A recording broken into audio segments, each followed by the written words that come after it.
إن الحمد لله نحمده ونستعينه ونستغفره ونعوذ بالله من شرور أنفسنا ومن سيئات أعمالنا من يهده الله فلا مضل له ومن يضلل فلا هادي له وأشهد أن لا إله إلا الله وحده لا شريك له وأشهد أن محمدا عبده ورسوله أرسله بالهدى ودين الحق ليظهره على الدين كله ولو كره المشركون اللهم صل على محمد وعلى آل محمد كما صليت على إبراهيم وعلى آل إبراهيم إنك حميد مجيد اللهم بارك على محمد وعلى آل محمد كما باركت على إبراهيم وعلى آل إبراهيم إنك حميد مجيد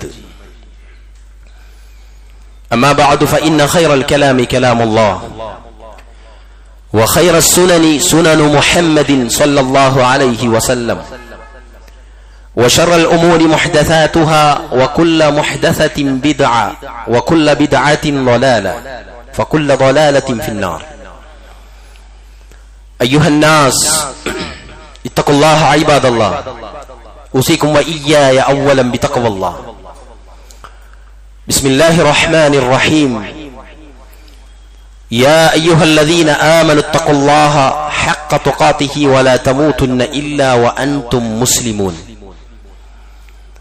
يا أيها الذين آمنوا اتقوا الله وقولوا قولا سديدا يصلح لكم أعمالكم ويغفر لكم ذنوبكم ومن يطع الله ورسوله فقد فاز فوزا عظيما والذين استجابوا لربهم وأقاموا الصلاة وأمرهم شورى بينهم ومما رزقناهم ينفقون ആദരണീയരായ സത്യവിശ്വാസികളെ വിശ്വാസിനികളെ ബെട്ടിയെ അള്ളാഹുവിന്റെ വിധിവിലക്കുകൾ അനുസരിച്ച് ജീവിക്കുവാനും അവന്റെ റസൂൽ മുഹമ്മദ് മുസ്തഫ സല്ലല്ലാഹു അലൈഹി വസല്ലമയുടെ ചര്യകൾ ജീവിതത്തിൽ മുറുകെ പിടിക്കുവാനും എന്നോടും നിങ്ങളോടും ആത്മാർത്ഥമായി ഉണർത്തുകയാണ്, വസിയത്ത് നൽകുകയാണ്. അത്തരുണത്തിൽ ജീവിതം മുന്നോട്ട് നയിക്കുവാനും അവസാനം റബ്ബുൽ ഇസ്സത്തിനെ കണ്ടുമുട്ടാനുമുള്ള തൗഫീഖ് നൽകി അള്ളാഹു നമ്മെ എല്ലാവരെയും അനുഗ്രഹിക്കുമാറാവട്ടെ. അയാളത് ഓഫ് ചെയ്തിട്ടുണ്ടെങ്കിൽ ഒരാൾക്കത് ഓൺ ചെയ്യാം. സഹോദരങ്ങളെ, നമ്മളെല്ലാവരും അള്ളാഹുവിന്റെ അടിമകളായി ജീവിക്കുമ്പോൾ, സ്വാഭാവികമായും സാമൂഹികമായി ജീവിക്കുമ്പോൾ സൂക്ഷിക്കേണ്ട ഒരു പ്രത്യേക തലമുണ്ട്. നമ്മുടെ കൂടെ ജീവിക്കുന്ന ആളുകളെ പരിഗണിച്ചുകൊണ്ടും ആ ആളുകളെ നമ്മളോടൊപ്പം ചേർത്തുകൊണ്ടും അവരുടെ അഭിപ്രായങ്ങളെ, അവരുടെ സംസാരങ്ങളെ പരിഗണിച്ചുകൊണ്ടുമൊക്കെയാണ് നമ്മൾ ജീവിച്ചു പോകേണ്ടത്. നമുക്കറിയാം, തെരഞ്ഞെടുപ്പുമായി ബന്ധപ്പെട്ടൊക്കെ നമ്മൾ പല കാര്യങ്ങളും കേട്ടു. നമ്മുടെ നാടകങ്ങളിൽ ഒരുപാട് ഇരുത്തങ്ങൾ ഇപ്പോൾ നടക്കുകയാണ്. പരിഗണിക്കാതെ മാറ്റി നിർത്തിയ, ശ്രദ്ധിക്കാതെ നിർത്തിയ ആളുകളെയൊക്കെയും ചേർത്ത് പിടിക്കാനുള്ള മത്സരങ്ങൾ നടക്കുകയാണ്. കഴിഞ്ഞ 5 വർഷങ്ങൾക്ക് മുമ്പ് പോയ പല സ്ഥാനാർത്ഥികളും നേതാക്കന്മാരുമൊക്കെ എല്ലാരെയും വന്നു തൊടുന്ന, അല്ലെ, അങ്ങനെ ഒരു കാലഘട്ടത്തിലാണ് നമ്മൾ ജീവിക്കുന്നത്. ഏറ്റവും മനോഹരമായ രൂപത്തിൽ സംഘടിത സംവിധാനത്തിൽ വട്ടമിട്ട് ഇരുന്ന് കൂടിയാലോചനകൾ നടത്തുന്ന മഹനീയമായ കാഴ്ചകൾ നമ്മൾ നാട്ടിൽ കാണുകയാണ്. ഇവിടെയാണ് നമ്മുടെ ഇന്നത്തെ ഖുത്ബയുടെ പ്രാധാന്യങ്ങൾ വരുന്നത്. സഹോദരങ്ങളെ, കൂടിയാലോചനകൾക്ക് നല്ല പ്രസക്തിയുണ്ട് ഇസ്ലാമിൽ. അതേതെങ്കിലും ഒരു തെരഞ്ഞെടുപ്പ് വരുമ്പം, ഏതെങ്കിലും ഒരു വിഷയങ്ങൾ വരുമ്പം മാത്രമുള്ളതല്ല. അത് ഏതൊരു കാര്യത്തിൽ, ഒരു ചെയറിട്ടുകൊടുത്തേ, ഏതൊരു കാര്യത്തിലും അല്ലാഹു സുബ്ഹാനഹു വ തആല ഈ കൂടിയാലോചനകൾക്ക് പ്രസക്തി പറയുന്നുണ്ട്. അള്ളാഹുവിന്റെ അടിമകളായ നമ്മളെല്ലാവരും ആ കാര്യം ശ്രദ്ധിക്കുന്ന സമയത്ത്, ആ കാര്യം പരിഗണിക്കുന്ന സമയത്ത് ഉണ്ടാകുന്ന സുഖങ്ങളും നന്മകളും ചെറുതല്ല എന്ന് നമ്മൾ മനസ്സിലാക്കണം. അതുകൊണ്ട് തന്നെ അതിന്റെ പ്രാധാന്യം മുഹമ്മദ് മുസ്തഫ സല്ലല്ലാഹു അലൈഹി വസല്ലം നമുക്ക് ഒരുപാട് തലങ്ങളിലൂടെ പഠിപ്പിച്ചു തന്നിട്ടുമുണ്ട്. വല്ലദീന ഇസ്തജാബൂ ലിറബ്ബിഹിം, പരിശുദ്ധ ഖുർആൻ പറയുകയാണ്, വല്ലദീന ഇസ്തജാബൂ ലിറബ്ബിഹിം വഅഖാമുസ്സലാഹ്, തങ്ങളുടെ റബ്ബിന് ഉത്തരം നൽകുകയും നമസ്കാരം നിലനിർത്തുകയും ചെയ്തവർക്കും, വഅംറുഹും ശൂറാ ബൈനഹും, തങ്ങളുടെ കാര്യം തങ്ങൾക്കിടയിൽ കൂടിയാലോചിക്കപ്പെടുന്നതായിരിക്കും, വമിമ്മാ റസഖ്നാഹും യുൻഫിഖൂൻ, നാം തങ്ങൾക്ക് നൽകിയിട്ടുള്ളതിൽ ചെലവഴിക്കുകയും ചെയ്യും. നമസ്കാരത്തിന്റെ കൂടെ അതേപോലെ തന്നെ പ്രാർത്ഥനയുടെ കൂടെയൊക്കെ അള്ളാഹു ഇതിനെ പരാമർശിക്കുകയാണ്. പരിശുദ്ധ ഖുർആനിൽ ഒരുപാട് ആയത്തുകളുണ്ട്. വശാവിറുഹും ഫിൽ അംർ ഫഇദാ അസംത ഫതവക്കൽ അലല്ലാഹ്. പരിശുദ്ധ ഖുർആനിലെ സൂറത്ത് ആലി ഇംറാനിലെ മനോഹരമായ ഒരു ആയത്തിന്റെ അവസാനത്തിൽ അല്ലാഹു പറയാണ്, വശാവിറുഹും ഫിൽ അംർ ഫഇദാ അസംത ഫതവക്കൽ അലല്ലാഹ്. കാര്യങ്ങൾ കൂടിയാലോചിക്കുക, എന്നിട്ട് നിങ്ങൾ അള്ളാഹുവിൽ അത് വരമേൽപ്പിക്കുക. നമുക്കറിയാം, നമ്മൾ ഓരോ വിഷയങ്ങളും എല്ലാ മേഖലയിലും ഈ ശൂറകൾക്ക് പ്രാധാന്യമുണ്ട് പ്രിയപ്പെട്ടവരെ. അതില്ല എങ്കിൽ അതിന് വലിയ പ്രതിസന്ധിയാണ് പിന്നെ രൂപപ്പെട്ടു വരിക. സല്ലല്ലാഹു അലൈഹി വസല്ലമയെ അനുധാവനം ചെയ്യുന്ന ഏതൊരു വിശ്വാസിയിലും ഉണ്ടാകേണ്ടതായ പ്രധാനപ്പെട്ട ഒരു സ്വഭാവമാണത് എന്ന് നമ്മൾ മനസ്സിലാക്കുക. എല്ലാം സ്വന്തമായി തീരുമാനിക്കാതെ മറ്റുള്ളവരോട് കൂടിയാലോചനകൾ, ചിലപ്പോൾ കൂടെയുള്ള ആളുകൾക്ക് അതിനെപ്പറ്റി ഐഡിയ ഒന്നും ഇല്ലെങ്കിലും നമുക്ക് അങ്ങനെ ചെയ്താലോ, നമുക്ക് ഇതല്ലേ നല്ലത് എന്നൊക്കെ പറയുന്നതിലൂടെ ഉണ്ടാകുന്ന പരിഗണന അവർക്കിടയിലുള്ള ഐക്യത്തെ, സ്നേഹത്തെ, കെട്ടുറപ്പിനെ ബലപ്പെടുത്തുമെന്നതാണ് നമ്മൾ മനസ്സിലാക്കേണ്ടത്. അതുകൊണ്ട് തന്നെ നബി സല്ലല്ലാഹു അലൈഹി വസല്ലമ നിരവധി ആയത്തുകളിലൂടെ, ഹദീസുകളിലൂടെ നമുക്ക് പഠിപ്പിച്ചു തന്നിട്ടുണ്ട്. കൂടിയാലോചനകളിൽ ഒരുപാട് ഗുണങ്ങളുണ്ട് എന്ന്, ആലോചനകളിൽ, ശൂറകളിൽ ഒരുപാട് നന്മകളുണ്ട് എന്ന് പരിശുദ്ധ ഖുർആൻ ഒരുപാട് തലങ്ങളിലൂടെ അത് പറയുന്നുണ്ട്. ഒന്നാമത്തത് നമ്മൾ ശ്രദ്ധിക്കേണ്ടത് അബദ്ധങ്ങൾ കുറയും എന്നതാണ്.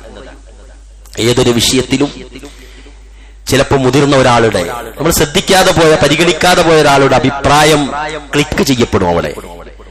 അതുകൊണ്ട് തന്നെ അബദ്ധങ്ങൾ കുറയും, നല്ല കാഴ്ചപ്പാടുകൾ നമുക്ക് ആ ചർച്ചയിലൂടെ ലഭിക്കും. ഏതൊരു വിഷയത്തിന്റെയും ഒരു മർമ്മപ്രധാനമായ കാര്യം ഒരാളുടെ ഐഡിയോളജി ആണെങ്കിൽ അതിനെ ഏറ്റവും കൂടുതൽ കളറാക്കാനുള്ള, ഏറ്റവും കൂടുതൽ ഭംഗിയാക്കാനുള്ള ഒരു പോയിന്റ് രണ്ടാമത്തെ ആളിൽ നിന്നായിരിക്കും അത് വരിക.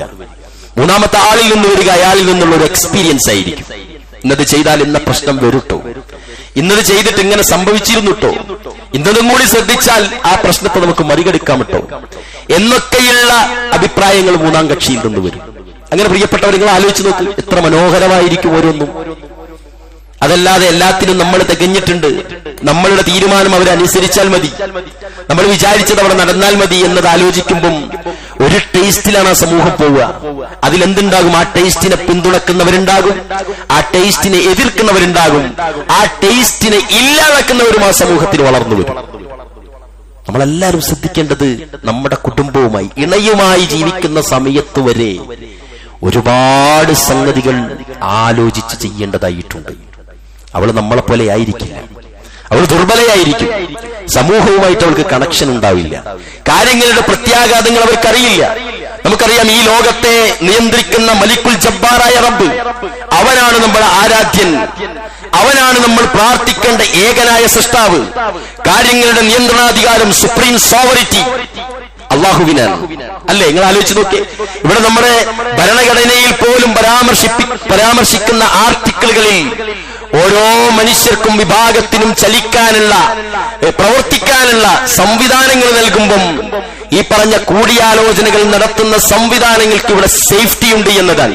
മനോഹരമായ രൂപത്തിൽ ആണെങ്കിൽ അതിന്റെ സംവിധാനങ്ങൾ അവർക്കുണ്ടെങ്കിൽ, അതിനൊരു നേതൃത്വമുണ്ട്. നമുക്കറിയാലോ, അള്ളാഹുവിന്റെ റസൂല് മുഹമ്മദ് മുസ്തഫ സല്ലല്ലാഹു അലൈഹി വസല്ലം പറഞ്ഞില്ലേ, നിങ്ങൾ രണ്ടാളുകൾ യാത്ര ചെയ്യുകയാണെങ്കിൽ ഒരാളെ പിടിച്ച് അമീറാക്കിക്കോളി, ഒരാളെ നേതൃസ്ഥാനത്തേക്ക് വരും.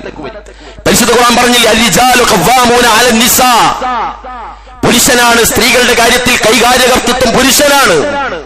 എന്തിനാണ്? ബിമാ ഫളലല്ലാഹു ബിഹി ബഅദകും അലാ ബഅദിൻ വബിമാ അൻഫഖു മിൻ അംവാലിഹിം. അവരെക്കാളും പലതരത്തിലും ഇവർ എന്താണ് അള്ളാഹു ഏറെ എന്താ പറയാ ദറജകൾ നൽകിയത് കൊണ്ടും സാമ്പത്തികമായി അവർ ചെലവഴിക്കുന്നത് കൊണ്ടും ഉത്തരവാദിത്തങ്ങൾ ഉള്ളത് കൊണ്ടും സ്ത്രീകളുടെ മേൽ കൈകാര്യകർത്തൃത്വം പുരുഷനാണെന്ന് പറഞ്ഞു. ലീഡർഷിപ്പ് അതിനാദ്യം പരിഗണിക്കേണ്ടത് അവരെയാണെന്ന് പറഞ്ഞു. സമൂഹം ഒരു സംഗമം ചലിക്കുമ്പോൾ അതിനൊരു അമീർ ഉണ്ടായിരിക്കണമെന്ന് പറഞ്ഞു. അയാളെ തെരഞ്ഞെടുത്തു കഴിഞ്ഞാൽ അയാൾ എത്ര എന്താ റസൂലുള്ളാഹി സ്വല്ലല്ലാഹു അലൈഹി വസല്ലം പറഞ്ഞത്, നിങ്ങളെക്കാളും ദുർബലനായ ഉണങ്ങിയ ഒരാളാണെങ്കിലും ശരി അയാൾ പറയുന്നിടത്തേക്ക് നമ്മൾ കുതിക്കണം, അയാൾ പറയുന്നിടത്തേക്ക് നമ്മൾ നിലയുറപ്പിക്കണം, അയാളെ അനുസരിക്കണമെന്ന് പറഞ്ഞു. സത്യവിശ്വാസികളെ നിങ്ങൾ അല്ലാഹുവിനെ അനുസരിക്കുക, റസൂലിനനുസരിക്കുക. മൂന്നാമതോ വഉലുൽ അംരി മിൻകും, നിങ്ങളുടെ കൈകാര്യകർത്താക്കളെ അനുസരിക്കുക. ഖുർആൻ പറഞ്ഞു. സഹോദരങ്ങൾ നന്മയുടെ കാര്യത്തിലാണ്. സഹോദരങ്ങളെ ഇവിടെയൊക്കെയും നമ്മൾ ശ്രദ്ധിക്കേണ്ടത് എന്താ? ആ ഒരു സംവിധാനമുണ്ടെങ്കിൽ മറ്റു പരിക്കുകൾ ആ കൂട്ടായ്മക്ക് ആ സമൂഹത്തിന് വരില്ല എന്നതാണ്. മറ്റൊന്ന്, അതിലൂടെ ഉണ്ടാകുന്ന നന്മ മറ്റുള്ളവരെ പരിഗണിക്കുക എന്നൊരു നന്മയുണ്ട്. ഏതൊരു മനുഷ്യനും അള്ളാന്റെ മുന്നിൽ മനുഷ്യനാണ്. ഏതൊരു നേതാവും ഏതൊരു അനുയായിയും അള്ളാഹുവിന്റെ മുന്നിൽ ഒരു ആബിദാണ്, ഒരു അടിമയാണ്. അവന്റെ മുന്നിൽ എല്ലാവരും സർവ്വതുല്യ പ്രാധാന്യമുള്ളവരാണ്. കറുത്തവനും വെളുത്തവനും അറബിയും അനറബിയും മുതലാളിയും തൊഴിലാളിയും എല്ലാവരും, വൈകല്യമുള്ളവനും ഇല്ലാത്തവനും നമ്മുടെ ഭാഷയിൽ അള്ളാഹുവിന്റെ മുന്നിൽ ഒന്നാണ്. അവന്റെ അടിമകളാണവർ. അള്ളാഹു നൽകുന്ന ദറജ ഇന്ന അക്രമക്കും ഇൻദല്ലാഹി അത്ഖാക്കും, നിങ്ങളിൽ ഏറ്റവും ആദരിക്കപ്പെടുക തഖ്വയുള്ളവനെയാണ് അല്ലാഹു സുബ്ഹാനഹു വ തആല പറയുക. നിങ്ങൾ ആലോചിച്ചു. അതുകൊണ്ട് തന്നെ എല്ലാവരും തുല്യരാ. അതുകൊണ്ടാണ് റബ്ബിന്റെ മുന്നിൽ എത്തുമ്പം എന്തില്ല, ഇവിടെ എല്ലാവരും തുല്യരാകുന്നത് അവിടെയാണ്. ഈ പള്ളി നിർമ്മിച്ചവരും ഈ പള്ളി ഭരിക്കുന്നവരും ഈ പള്ളിയിലേക്ക് യാദൃശ്ചികമായി വന്നവരും എല്ലാവരും ഇവിടെ തുല്യരാണ് നമസ്കാരത്തിൽ. സഫായിട്ടില്ലേ, അടിമയും ഉടമയും പണിക്കാരനും പണക്കാരനും കറുത്തവനും വെളുത്തവനും എല്ലാവരും അള്ളാന്റെ മുന്നിൽ ഒന്നിച്ചാണ്. ഒരു സംവിധാനമുള്ള ഒരേ ഒരു ആരാധനാകർമ്മം പ്രിയപ്പെട്ടവരെ നമ്മളിലുള്ള ഈ കർമ്മമാണ്. മറ്റൊരിടത്തും കാണില്ല. ബാക്കി എല്ലാ കർമ്മങ്ങളിലും ദറജകൾ വെച്ച ആളുകൾ ഇങ്ങനെ സെലക്ട് ചെയ്യപ്പെടും ഓരോ ഭാഗത്തേക്ക്. ഇതതില്ല എന്നുള്ളത്. അതുകൊണ്ട് ആ സംവിധാനം വരെ ഇസ്ലാം മനോഹരമായിട്ട് നമുക്ക് പഠിപ്പിച്ചു തന്നിട്ടുണ്ട്. നമ്മൾ എത്ര വലുതായാലും ജീവിതാനുഭവമുള്ളവരോട് കാര്യങ്ങൾ ചോദിച്ച് അവരെ പരിഗണിച്ച്, അതുകൊണ്ട് തന്നെ അതിലൂടെ നമുക്ക് വിനയം വരാൻ അത് കാരണമാകും. അതില്ല എങ്കിൽ നേരെ ഓപ്പോസിറ്റാണ് പോവുക. ഗംഭീര അഹങ്കാരമാണ് പിന്നെ അവിടെ കടന്നു വരിക. പൈസ വന്നു, വലുപ്പം വന്നു, ധൈര്യം വന്നു, സ്ഥൈര്യം വന്നു, പദവി വന്നു, പത്രാസുകൾ വന്നു. ബാക്കിയുള്ള ആളുകളൊക്കെ നമ്മളങ്ങനെ കണ്ടിരിക്കുന്നവരും നമ്മൾ ജീവിക്കുന്നവരായിട്ട് മാറും. എന്താ ഉണ്ടാവുക? കിബിറാണ്. കിബിറിന്റെ പ്രത്യാഘാതം എന്താ? ഒരിക്കലും സ്വർഗത്തിൽ പ്രവേശിക്കുന്ന പ്രശ്നമില്ല. അല്ലാഹുവിന്റെ റസൂൽ മുഹമ്മദ് മുസ്തഫ സല്ലല്ലാഹു അലൈഹി വസല്ലം അൽ കിബ്റു ബത്റുൽ ഹഖ്, സത്യത്തെ നിരാകരിക്കൽ, വഅംതുൻ നാസ്, ജനങ്ങളെ കൊച്ചായിട്ട് കാണൽ, ഇതവിടെ വരും. അതുകൊണ്ട് പ്രിയപ്പെട്ടവരെ, ശൂറകൾ കൂടുക, കൂടിയാലോചനകൾ നടക്കുക എന്നത് പ്രതിഫലേച്ഛയോടുകൂടി ശ്രദ്ധിച്ച് കൈകാര്യം ചെയ്യേണ്ട ഒരു നന്മയാണ്. വെറുതെ കൂടിയാലോചന അല്ല, ഭൗതികമായ ഗുണങ്ങൾക്ക് വേണ്ടിയിട്ടല്ല. ഇതിലൊരു പ്രതിഫലമുണ്ട് എന്ന് മനസ്സിലാക്കുന്നിടത്താണ് സത്യവിശ്വാസി വിജയിക്കുക. അതുപോലെ തന്നെ അതിലൂടെ എന്തുണ്ടാവുക? സ്വന്തത്തിന്റെ അഹങ്കാരത്തെ അതില്ലാതാക്കി കളയും. കാരണം മറ്റുള്ളവരെ ചെറുതായി കാണലാണല്ലോ അഹങ്കാരം. അതുകൊണ്ട് നമ്മളുടെ അഹങ്കാരം അതില്ലായ്മ ചെയ്യും. ഒരു മനുഷ്യനാട്ടോ, അവന്റെ കാര്യങ്ങളൊക്കെ ഉണ്ടായിട്ടും ഓൻ എന്റെ അടുത്ത് വന്ന് ചോദിച്ചല്ലോ, അല്ലേ? നിങ്ങൾ ആലോചിച്ച്, പലപ്പോഴും പല കാര്യങ്ങളും നമ്മൾ പലരോടും ചോദിക്കാതെ നിർവഹിക്കാറുണ്ട്. നിങ്ങൾക്കറിയോ, വഇദ് ഖാല റബ്ബുക ലിൽ മലായികതി ഇന്നി ജാഇലുൻ ഫിൽ അർളി ഖലീഫ ഖാലൂ അതജഅലു ഫീഹാ മൻ യുഫ്സിദു ഫീഹാ വയസ്ഫികു ദിമാ. ഖുർആനിലെ പരാമർശം കണ്ടില്ലേ സൂറത്ത് ബഖറയിൽ? എന്താ? മലക്കുകളോട് അല്ലാഹ് പറയുകയാണ്, ഞാനിങ്ങനെ ഒരു സമുദായത്തെ സൃഷ്ടിക്കാൻ ഒരു പ്ലാനുണ്ട്. അവരെന്ത് പറഞ്ഞു? അല്ലാഹ് നമ്മളെ പോലെ ആവൂലട്ടോ, അവര് ഒരു ഫസാദ് ഉണ്ടാക്കും, പ്രശ്നക്കാരായിരിക്കട്ടോ. അല്ലാഹ് എന്താ പറഞ്ഞത്? ഇന്നി ആലമു മാ ലാ തഅലമൂൻ. സുബ്ഹാനല്ലാഹ്, സുബ്ഹാനല്ലാഹ്. ആലോചിച്ച് നോക്കിയേ, നിങ്ങൾക്കറിയുന്നതിനേക്കാളും എനിക്കറിയാം, നിങ്ങൾക്കറിയാത്തത് എനിക്കറിയാം. അല്ലാഹ് അവരോട് ശൂറ നടത്തും. ആരോട്? മലക്കുകളോട്. മലക്കുകളെ ഓരറിയിച്ചു. മലക്കുകൾ പറഞ്ഞു കുഴപ്പമിട്ടൊന്ന് അഭിപ്രായം അള്ളാഹ് ഉദ്ദേശിച്ചിടത്തേക്കല്ല, മലക്കുകളുടെ വിജ്ഞാനത്തിൽ നിന്ന് പറഞ്ഞു. അള്ളാഹ് പറഞ്ഞു ഇനി അലമു മാ ലാ തഅലമൂൻ. നമ്മൾ നമ്മളുടെ പ്രിയപ്പെട്ട ഭാര്യയോട് ഒരു വിഷയത്തിന്റെ കാര്യത്തിൽ തന്റെ ഇണയാണ്, താൻ മരിച്ചാൽ തന്റെ അധികാര പദവികളും തന്റെ ഈ പറഞ്ഞ തനിക്കുള്ള എല്ലാവിധ സ്വത്തും സംവിധാനങ്ങളും കൈകാര്യം ചെയ്യേണ്ട, തന്റെ കുടുംബത്തെ നിയന്ത്രിക്കേണ്ട അധികാരത്തിലേക്ക് കടന്നു വരുന്ന തന്റെ പ്രിയതമയോട് അവൾക്ക് പരിചയമില്ലാത്തൊരു വിഷയത്തിൽ അഭിപ്രായം ചോദിച്ചോളൂ. അവള് ചിലപ്പോ അറിയാത്തൊരു ഉത്തരം പറഞ്ഞാൽ ഇന്നി അഅലമു മാ ലാ തഅലമൂൻ. അല്ല വിണേ, അല്ല പ്രിയപ്പെട്ടവളെ, അതല്ല അതിലൂടെ ഉണ്ടാവുക. ഇങ്ങനെയൊരു സംഭവമുണ്ട്. അതുകൊണ്ട് നമുക്കത് ചെയ്യലാണ് നല്ലത്, നമുക്ക് ഇന്നതാക്കലാണ് നല്ലത്, അവിടേക്ക് പോകലാണ് നല്ലത് എന്ന് രണ്ടാമതൊരു തിരുത്ത് നടത്തിയാലും അവർക്കിടയിൽ എന്തു വന്നു? നല്ലൊരു ബോണ്ടിങ് അവിടെ ഉണ്ടായി. ചോദിക്കണം നമ്മൾ. വാപ്പുണ്ടെങ്കിൽ വാപ്പ ചിലപ്പോൾ നമ്മളെപ്പോലെ പണം കണ്ടവനായിരിക്കില്ല, നമ്മളുടെ അത്ര കറൻസികൾ എണ്ണിയവനായിരിക്കില്ല, നമ്മൾ കണ്ട വിദ്യാലയങ്ങളിലേക്ക് കടന്നു വന്നവനായിരിക്കില്ല, നമ്മൾ സംസാരിക്കുന്നത് പോലെ അതിപാഠവത്തോടുകൂടി വാചാലതയിൽ ഇതര ഭാഷകൾ സംസാരിക്കുന്നവനായിരിക്കില്ല, നമ്മൾ കണ്ട ലോകം കണ്ടിട്ടുണ്ടാവില്ല അദ്ദേഹം. പക്ഷെ വാപ്പയാണ്. നമുക്ക് എത്ര പ്രായമായാലും ആ വിളിക്ക് മാറ്റം വരുന്നില്ല എന്നുള്ളതാണ്. അയാൾ വാപ്പ തന്നെയാണ് അദ്ദേഹം. അതുകൊണ്ട് അദ്ദേഹത്തോട് കാര്യങ്ങളൊന്ന് പറയുക. ഇത് പ്രിയപ്പെട്ടവരെ നമ്മളെല്ലാവരും സൂക്ഷിക്കണം. അതിലൂടെ ഉണ്ടാകുന്ന മറ്റൊരു ഗുണം, ആഭ്യന്തര പ്രശ്നങ്ങൾ കുറയുന്ന ഒരു വിഷയവും പിന്നെ ഉണ്ടാവില്ല. ഇനിയോ നമുക്കറിയാം, മനുഷ്യനെ അള്ളാഹു വ്യത്യസ്ത പദവികൾ നൽകി, വ്യത്യസ്ത സ്ഥാനങ്ങളും കഴിവുകളൊക്കെ നൽകിയിട്ടാണ് അള്ളാഹു പടച്ചിട്ടുള്ളത്. ഓരോരുത്തർക്കുള്ള സാധനം വേറൊരാൾക്ക് ഉണ്ടാവില്ലെങ്കിലും വ്യത്യസ്തത, വൈവിധ്യം എന്നത് അള്ളാഹുവിന്റെ സൃഷ്ടിപ്പിലെ അത്ഭുതമാണ്, പ്രത്യേകതയാണ് വൈവിധ്യം. ഒരാൾക്കുള്ളതല്ല മറ്റൊരാൾക്കുണ്ടാവുക എന്നത്. അതുകൊണ്ട് തന്നെ ചില ആളുകൾ ചില കാര്യത്തിൽ പ്രാപ്തരായിരിക്കും. ആ പ്രാപ്തരെ തേടിയിട്ട് അധികാരം വരണം, ആ പ്രാപ്തരെ തേടിയിട്ട് പദവി വരണം, ആ പ്രാപ്തരെ തേടിയിട്ട എന്ത് വരണം? ആ ഡ്യൂട്ടി വരണം. അങ്ങനെ വന്നു കഴിഞ്ഞാൽ ഒന്ന് അയാൾക്ക് അഹങ്കാരം ഉണ്ടാകരുത് എന്നതുപോലെ തന്നെ പ്രാധാന്യമാണ്. ചില ആളുകളുടെ ചില കഴിവുകൾ, ഇടപെടലുകൾ കണ്ടാൽ അസൂയകൾ ജനിക്കുന്നുണ്ട്. ആലോചിക്കേ ഇല്ലേ?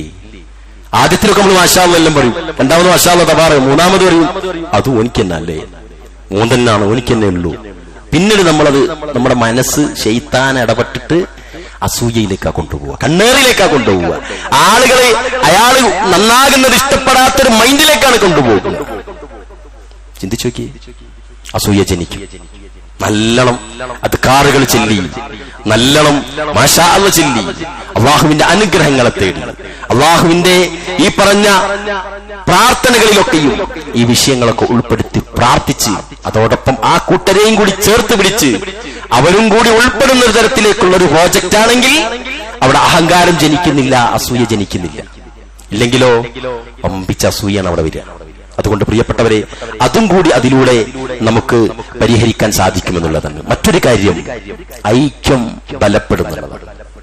മനുഷ്യന്റെ സമുദായം, നമ്മുടെ കുടുംബ സംവിധാനമൊക്കെ ഓരോ ശിലകളും അട്ടിവെച്ച് നിർമ്മിച്ചെടുത്ത കെട്ടിടം പോലെയെന്നാണ് മുഹമ്മദ് മുസ്തഫ സല്ലല്ലാഹു അലൈഹി വസല്ലം പറഞ്ഞു. അതിന്റെ ഒരു കല്ലിന് ക്ഷതമേറ്റാൽ ആ കെട്ടിടത്തിന്റെ ബലത്തെ അത് ബാധിക്കുന്നത് പോലെ ഓരോ കല്ലും അടുക്കും ചിട്ടയുമായി ചേർത്തിണങ്ങി നിന്നാൽ, അല്ലെ, നൂലിഴകൾ കൃത്യമായി കൊണ്ടുപോകുമ്പോൾ വരുന്ന ആ വസ്ത്രക്കഷ്ണത്തിന്റെ, ആ തുണിക്കഷ്ണത്തിന്റെ ഭംഗി പോലെ ഓരോ ശിലകളും അട്ടിവെക്കുന്നിടത്ത് കെട്ടുന്ന കെട്ടുറപ്പുണ്ടല്ലോ, അതാണ് ആ സംവിധാനത്തെ, ആ ബിൽഡിങ്ങിനെ ഏറ്റവും ഉദാത്തമായ രൂപത്തിൽ നിലനിർത്താൻ സഹായിക്കുക നമുക്കറിയാവുന്നതാണ്.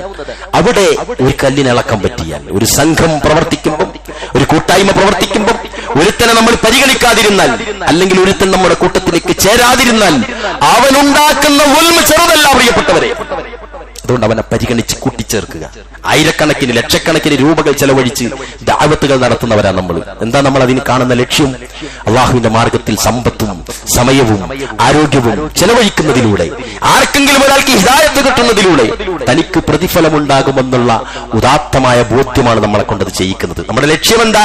ഒരാൾക്കെങ്കിലും അല്ലെ ഒരു നന്മ കിട്ടിയാൽ. ഈ ബാംഗ്ലൂരിന്റെ മണ്ണിൽ നന്മകളും തിന്മകളും തമ്മിൽ മത്സരം നടക്കുന്ന ഈ നാട്ടിൽ കുറച്ച് ആളുകൾ വിചാരിക്കുകയാണ് ഇവിടെ ഒരു പള്ളി വേണം, കുറച്ച് ആളുകൾ വിചാരിക്കുകയാണ് ഇവിടെ ജോലി ചെയ്യാൻ വരുന്ന പഠിക്കാൻ വരുന്ന മക്കൾക്ക് സുജൂദ് ചെയ്യാൻ, അല്ലാഹുവിനെ മാത്രം ആരാധിക്കുവാൻ, ശിർക്കില്ലാത്ത മുഹമ്മദ് മുസ്തഫ സല്ലല്ലാഹു അലൈഹി വസല്ലമയുടെ സുന്നത്തുകൾ വളർത്താൻ മസ്ജിദ് വേണം.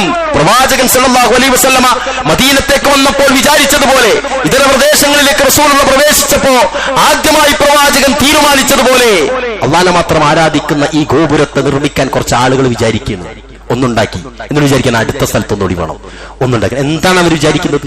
ഇവിടെ നടക്കുന്ന ദഅവകളിൽ, ഇവിടെ നടക്കുന്ന വഅളുകളിൽ, ഇവിടെ നടക്കുന്ന ഖുതുബകളിൽ നിന്ന് ഒരാൾക്ക് ഹിദായത്ത് കിട്ടിയാൽ, ഒരു വിഷയത്തിൽ ശ്രദ്ധിക്കുന്ന കാര്യത്തിൽ ഒരു മനുഷ്യൻ നല്ല തീരുമാനം ഈ പള്ളിയിൽ നിന്ന് എടുത്തിട്ടുണ്ടെങ്കിൽ, ബിദ്അത്ത് ചെയ്യുന്ന കാര്യത്തിൽ ഒരു മനുഷ്യൻ അതിന് തിരുത്തു വരുത്തിയിട്ടുണ്ടെങ്കിൽ, ആർക്കാ പ്രിയപ്പെട്ടവർ അതിന്റെ പ്രതിഫലം?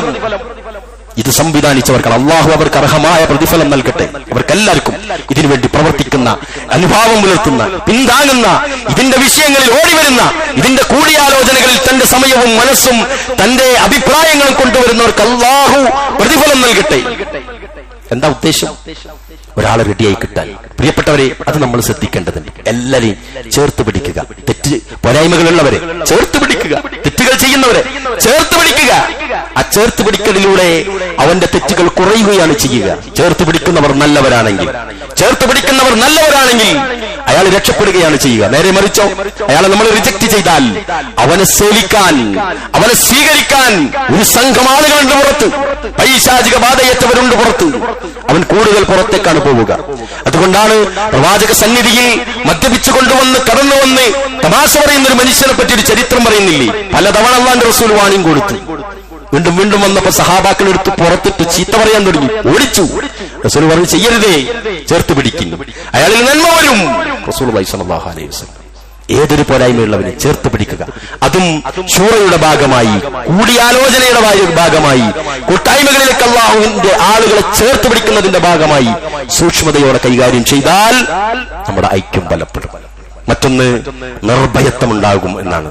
കുടുംബരംഗം മുതൽ സാമൂഹിക രംഗം വരെ ഇത് കൊണ്ടുവരുമ്പോൾ എന്താ നിങ്ങൾ ആലോചിക്കുക? ഇബ്രാഹിം നബി അലൈഹി സ്വലാത്തു വസ്സലാം, അദ്ദേഹത്തിനോട് അള്ളാഹു പറഞ്ഞു, ഹാജറിനെയും പ്രിയപ്പെട്ട ഇസ്മായിൽ അലൈഹി സ്വലാത്തു വസ്സലാം പ്രിയപ്പെട്ട മകനെയും കൊണ്ടുപോയാക്കാൻ മക്കയിൽ.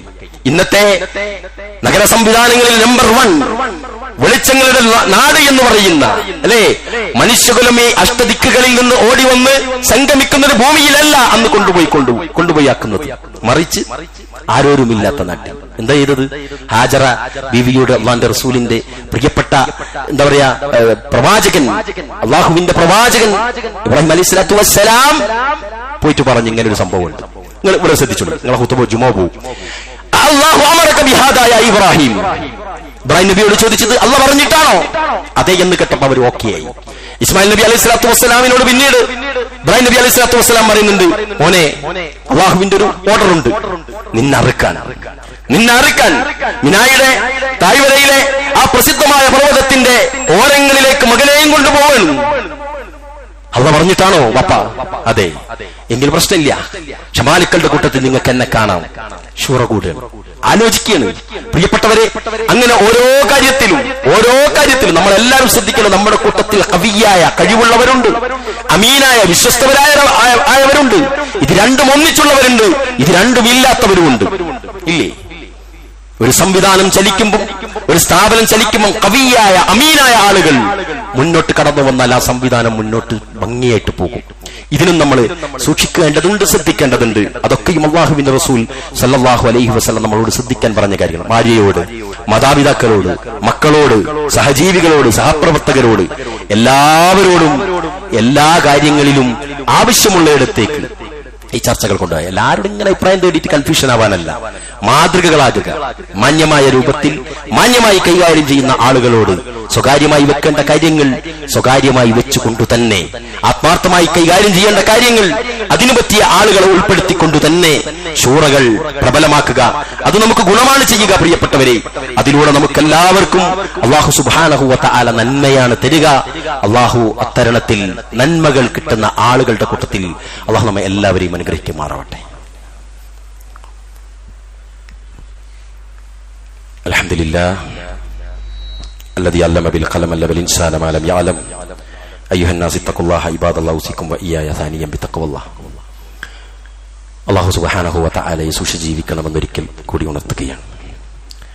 കൂടിയാലോചനയുമായി ബന്ധപ്പെട്ട അലി ഇബ്നു അബീ ത്വാലിബ് പറയുന്ന ഒരു ഹദീസ് അദ്ദേഹം പറയുകയാണ്, റസൂലുള്ളാഹി സ്വല്ലല്ലാഹു അലൈഹി വസല്ലം അദ്ദേഹം പറയുകയാണ്, കൂടിയാലോചന നടത്തൽ ഖേദത്തിൽ നിന്ന് സുരക്ഷിതവും ഭയത്തിൽ നിന്ന് നിർഭയത്വവും നിങ്ങൾക്ക് നൽകും. അദ്ദേഹത്തിന്റെ മറ്റൊരു വാക്കുണ്ട്, കൂടിയാലോചനയാണ് ശരിയായ മാർഗദർശനം. സ്വന്തം അഭിപ്രായത്തിൽ ധന്യത കണ്ടെത്തുന്നവർ ജീവൻ അപകടപ്പെടുത്തിയിരിക്കുകയാണ്.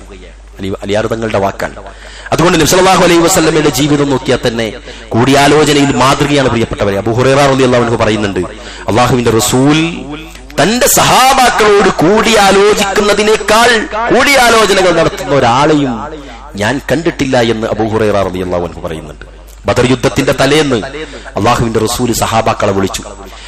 ഹുബാബ് ഇബ്നുൽ മുൻദിർ റളിയല്ലാഹു അൻഹു നബി സല്ലല്ലാഹു അലൈഹി വസല്ലമയോട് ചോദിച്ചു. അദ്ദേഹം ഒരു താവളത്തെ പറ്റി പറഞ്ഞപ്പോൾ, ഈ താവളം തെരഞ്ഞെടുത്തത് പ്രിയപ്പെട്ട റസൂലേ അല്ലാഹുവിന്റെ കൽപ്പന പ്രകാരമാണോ അതോ അങ്ങയുടെ സ്വന്തം അഭിപ്രായ പ്രകാരമാണോ അതല്ലെങ്കിൽ യുദ്ധതന്ത്രമായിട്ടാണോ? ചോദ്യം വന്നു. റസൂലുള്ളാഹി സ്വല്ലല്ലാഹു അലൈഹി വസല്ലം അതിന് കൃത്യമായ മറുപടി നൽകി. ആളുകളെ ബോധ്യപ്പെടുത്തുകയായിരുന്നു പ്രവാചകൻ.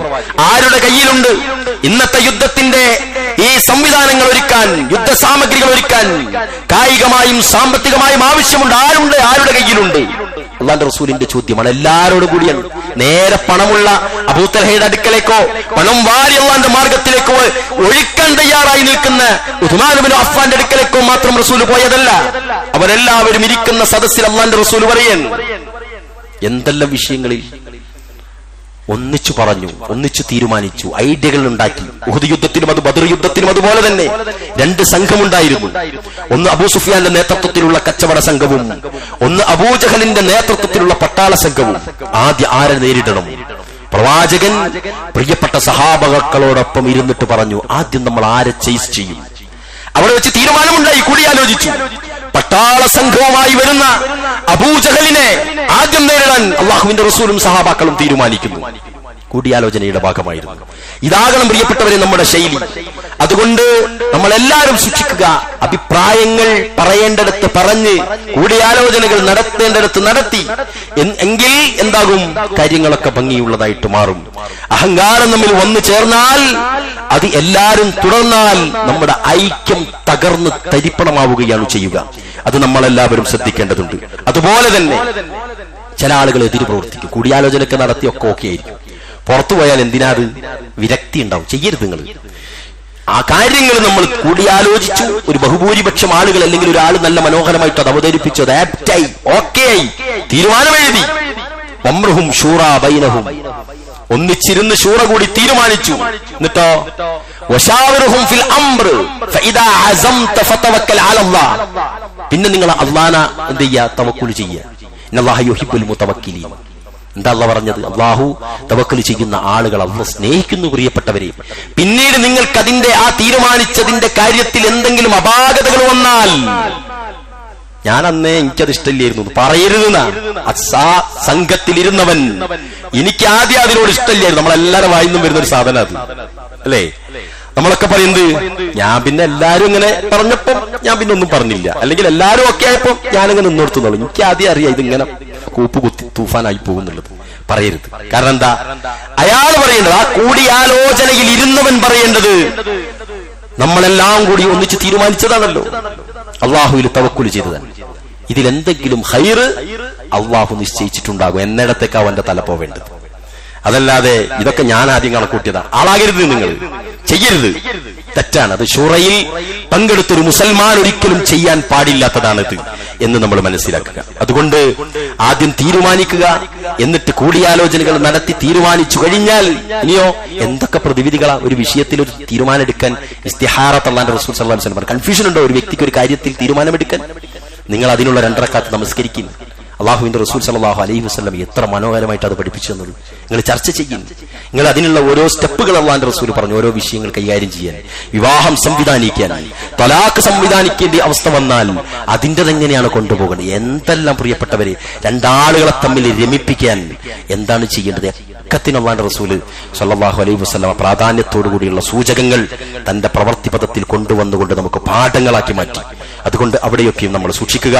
ഇനിയോ അള്ളാഹുവിന്റെ റസൂൽ സല്ലല്ലാഹു അലൈഹി വസല്ലം ഒരു പ്രാർത്ഥന പഠിപ്പിച്ചു. നിങ്ങൾ തശഹുദിന്റെ ശേഷമോ അതല്ലെങ്കിൽ നമസ്കാര ശേഷമോ പ്രാർത്ഥിക്കുക എന്ന് പറഞ്ഞിട്ട് മനോഹരമായ ഒരു പ്രാർത്ഥന. അല്ലാഹുമ്മ ഇന്നി അസ്തഖിറുക ബിഇൽമിക. അള്ളാഹുവിന്റെ റസൂൽ പറയുന്നു, അള്ളാഹുവേ, നിന്റെ വിജ്ഞാനം മുഖേന നിന്നോട് ഞാൻ നന്മയെ ചോദിക്കുന്നു. അതിന്റെ അർത്ഥം വളരെ മനോഹരമാണ് പ്രിയപ്പെട്ടവരെ. അള്ളാഹുവേ, നിന്റെ കഴിവ് മുഖേന ഞാൻ കഴിവിനെ ചോദിക്കുന്നു. നിന്റെ മഹത്തായ ഔദാര്യത്തിൽ നിന്ന് ഞാൻ നിന്നോട് ചോദിക്കുന്നു. കാരണം നീ കഴിവുള്ളവനാണ്, ഞാൻ കഴിവില്ലാത്തവനാണ്. നീ അറിയുന്നവനാണ്, ഞാൻ അറിവില്ലാത്തവനാണ്. നീ എല്ലാം അറിഞ്ഞ കാര്യങ്ങളും നന്നായി അറിയുന്നവനാണ്. അള്ളാഹുവേ, ഞാൻ ഉദ്ദേശിച്ച കാര്യം എന്താണെന്ന് പറഞ്ഞുകൊണ്ട് എനിക്ക് എന്റെ ദീനിലും എന്റെ ഐഹിക ജീവിതത്തിലും കാര്യത്തിന്റെ പര്യവസാനത്തിലും ഈ ലോകത്തും പരലോകത്തും നന്മയാണെന്ന് നീ അറിയുന്നുവെങ്കിൽ അതെനിക്ക് വിധിക്കണമേ. എന്ത് രസമുള്ള പ്രാർത്ഥനയാണെന്ന് അറിയുമോ പ്രിയപ്പെട്ടവരെ? ആ ചോദിക്കുകയാണ് അവിടെ വെച്ചിട്ട്. എന്താണ്? اللهم إن كنت تعلم أن هذا الأمر خير لي في ديني ومعاشي وعاقبة أمري. എന്താണോ തന്റെ ഭാവിയിൽ, തന്റെ പരലോകത്ത്, തന്റെ ദുനിയാവിൽ തനിക്ക് ഗുണമാണെങ്കിൽ അള്ളാഹുവേ അത് നടപ്പിലാക്കി തരണമേ. അതിനെ നീ എളുപ്പമാക്കി തരണമേ. അതുപോലെ തന്നെ നീ അനുഗ്രഹിക്കുകയും ചെയ്യണമേ. അള്ളാഹു സുബ്ഹാനഹു വ തആലയോട് പ്രാർത്ഥിക്കുന്ന ഈ മനോഹരമായ പ്രാർത്ഥന ഇമാം ബുഖാരിയുടെ 6382 ഈ ഹദീസിൽ നമുക്ക് കാണാൻ സാധിക്കും. അതുകൊണ്ട് അങ്ങനെയുള്ള പ്രാർത്ഥനകളൊക്കെ നിർവഹിച്ച് കാര്യങ്ങൾ അള്ളാഹുവിനെ തവക്കുൽ ചെയ്ത് പരസ്പരം ഐക്യപ്പെട്ട് ഏതൊരാളെയും പരിഗണിക്കാൻ. പ്രിയപ്പെട്ടവരെ, നമ്മളൊരാളോട് അസ്സലാമു അലൈക്കും സുഖം തന്നെയല്ലേ എന്ന് ചോദിച്ചാലുണ്ടല്ലോ, നമുക്ക് ചിലപ്പം സാധാരണ നമ്മൾ പറയുന്നൊരു സലാമും ഒരു ചോദ്യമായിരിക്കും. പക്ഷെ ചിലർക്കുണ്ടല്ലോ, ആ മനുഷ്യൻ ആ തിരക്കിനിടയിൽ എന്റെ അടുത്ത് വന്ന് സലാം ചൊല്ലിട്ടോ എന്നത് അയാളുടെ ലൈഫിലെ അയാളുടെ സ്ട്രെസ്സുകൾ മാറാൻ, സംശയങ്ങൾ മാറാൻ, അസൂയകൾ മാറാൻ, അയാളുടെ വിരക്തികൾ മാറാൻ, അയാളുടെ താല്പര്യങ്ങൾ കൂടാൻ, ഏതൊരു കാര്യത്തിനും നന്മക്കുള്ള, ചേരാനുള്ള, അടുക്കാനുള്ള, ഇതിനൊക്കെയും സാധ്യമാണ്. ആലോചിച്ച് നോക്കിയ ചില ആളുകൾ, അദ്ദേഹം എനിക്ക് സലാം കിട്ടിയിട്ടോ, അദ്ദേഹം എന്നെ വന്ന് കണ്ടിട്ടോ, അദ്ദേഹം എന്നെ വിളിച്ചിട്ടോ എന്ന് പറയുമ്പോ കിട്ടുന്നത് ചെറുതല്ല പ്രിയപ്പെട്ടവർ അതിന്റെ റിസൾട്ട്. അതുകൊണ്ട് ചേർത്ത് പിടിക്കുക. നമ്മുടെ സമുദായം ഭിന്നിച്ച് പോകണം. ഇലക്ഷനിലൊക്കെ കണ്ടില്ലേ, പരസ്പരം ഇങ്ങനെ എന്താണ് ഭിന്നിച്ച് പഴിചാരി പരസ്പരം പല കോലത്തിൽ എല്ലാവരും ശരിയാന്ന് തോന്നുന്ന രൂപത്തിലാണ് കാര്യങ്ങളൊക്കെ പോകുന്നത്. പക്ഷേ ഭിന്നത എങ്ങനെ രൂപപ്പെടുക? ഇലക്ഷൻ വന്നു പോകും, വോട്ടും ചെയ്ത ആളുകൾ പിരിയും. അതിനുവേണ്ടി ചെയ്തു വെച്ച പല പണികളും ഈ ചേർന്ന് നിൽക്കേണ്ടതിനെ മുറിച്ചിടുന്ന തരത്തിൽ, രണ്ട് കക്ഷിയാകുന്ന തരത്തിലേക്ക് മാറ്റരുതേ എന്ന് ഞാൻ അഭ്യർത്ഥിക്കുകയാണ്. അള്ളാഹു നമുക്ക് അതിലൊക്കെയും സൂക്ഷിക്കാനുള്ള സൂക്ഷ്മത നൽകുമാറാവട്ടെ. അല്ലാഹുമ്മ ഗഫിർ ലിൽ മുഅ്മിനീന വൽ മുഅ്മിനാത്ത് വൽ മുസ്ലിമീന വൽ മുസ്ലിമാത്ത് വൽ അഹ്യാഇ മിൻഹും വൽ അംവാത്ത് ഇന്നക മുജീബു ദഅവാതി യാ ഖാദിയൽ ഹാജാത്ത് റബ്ബനാ ഹബ് ലനാ മിൻ അസ്വാജിനാ വദുരിയാതിനാ ഖുറത അഅയുനിൻ വജഅൽനാ ലിൽ മുത്തഖീന ഇമാമാ. അല്ലാഹുമ്മ യാ മുഖല്ലിബൽ ഖുലൂബ് സബ്ബിത് ഖുലൂബനാ അലാ ദീനിക. اللهم إنا نعوذ بك من زوال نعمتك وتحول عافيتك وفجعة نقمتك وجميع سخطك. اللهم إنا نعوذ بك من جهد البلاء ودرق الشقاء وسوء القضاء وشماتة الأعداء. ربنا آتنا في الدنيا حسنة وفي الآخرة حسنة وقنا عذاب النار. اللهم تقبل منا دعاءنا وقيامنا وسجودنا يا رب العالمين. توفنا مسلما وألحقنا بالصالحين. آمين برحمتك يا أرحم الراحمين. وصلى الله وسلم وبارك على نبينا محمد وعلى آله وصحبه أجمعين.